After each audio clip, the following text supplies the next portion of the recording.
Why does a single glance, pause, or change in tone feel like proof of failure to someone with social anxiety? Social anxiety is not just shyness or discomfort in crowds. It is a deep fear of being seen and evaluated by others. This fear shapes how people speak, move, and even think when they are around anyone who might be watching. It turns everyday moments into tests that feel impossible to pass.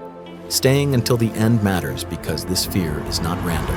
It follows clear psychological patterns.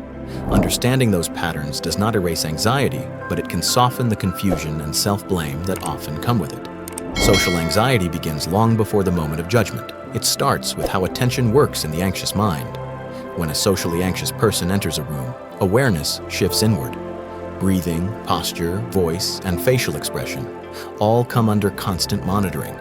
Instead of noticing the room, the focus stays locked on the self. This inward focus is not a choice. It is a protective reflex.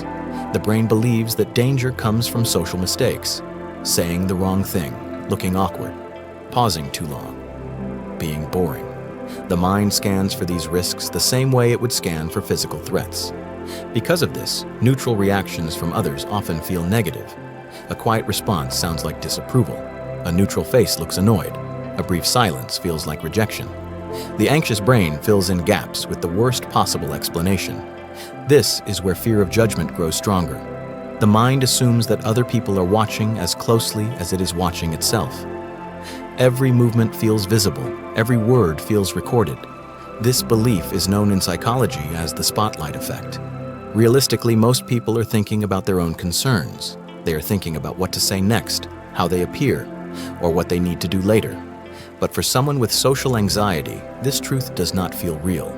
The emotional experience is stronger than logic. Past experiences play a quiet role here. Many socially anxious people learned early that social mistakes had consequences: embarrassment, teasing, criticism, being ignored.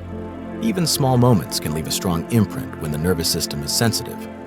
Over time, the brain learns to associate social attention with danger, not physical danger, but emotional pain, shame, humiliation, rejection.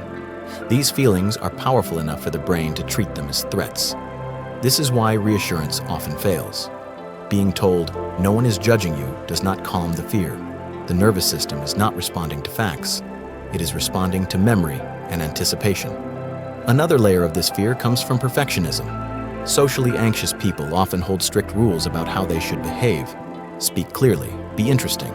Never pause too long. Never say something strange. Never show nervousness.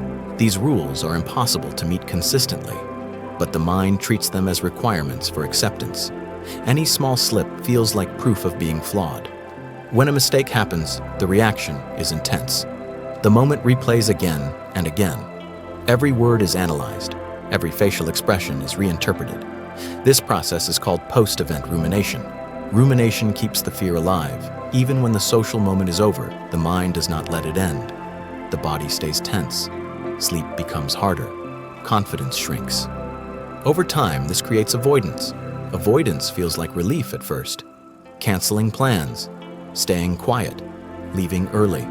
These actions reduce anxiety in the moment, but they teach the brain that avoidance is necessary for safety.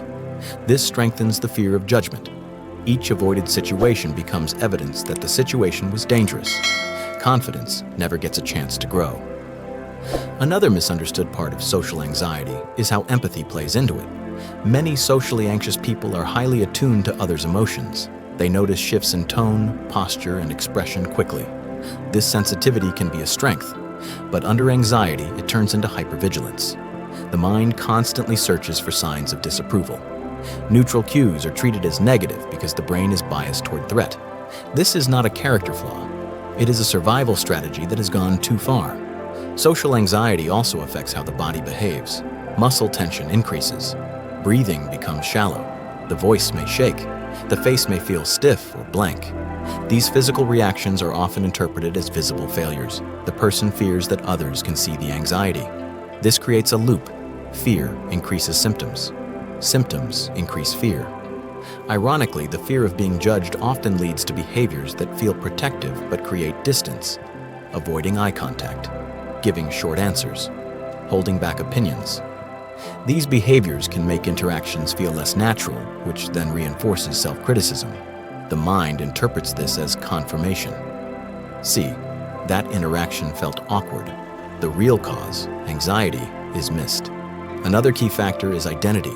Many socially anxious people tie their self-worth closely to social approval. Being liked feels essential. Being judged feels like a threat to identity, not just comfort. This makes judgment feel catastrophic. It is not just, "they did not like that comment." It becomes, "there is something wrong with me." This belief often forms quietly over the years. It may come from conditional acceptance, praise only when performing well, criticism when falling short, or environments where mistakes were highlighted rather than normalized. The brain learns that safety depends on approval. Judgment becomes dangerous because it signals possible rejection. As time passes, the fear becomes automatic. The body reacts faster than the mind can reason. Heart rate increases. Thoughts race. The urge to escape appears. This does not mean the person lacks social skills. Many socially anxious people communicate well once they feel safe. The issue is not ability, it is threat perception. The climax of this pattern is a central realization. Socially anxious people do not fear people, they fear the feeling of being exposed. Judgment is frightening because it threatens to reveal something they believe must stay hidden.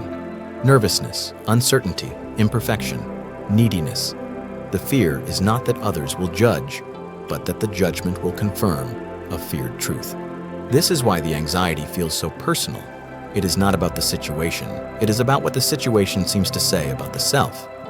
When this is understood, the fear starts to make sense. It is not irrational, it is protective. It was developed to prevent emotional harm. The problem is that the protection is outdated. It reacts as if every social moment carries the same risk as past pain. Healing does not come from forcing confidence or eliminating anxiety.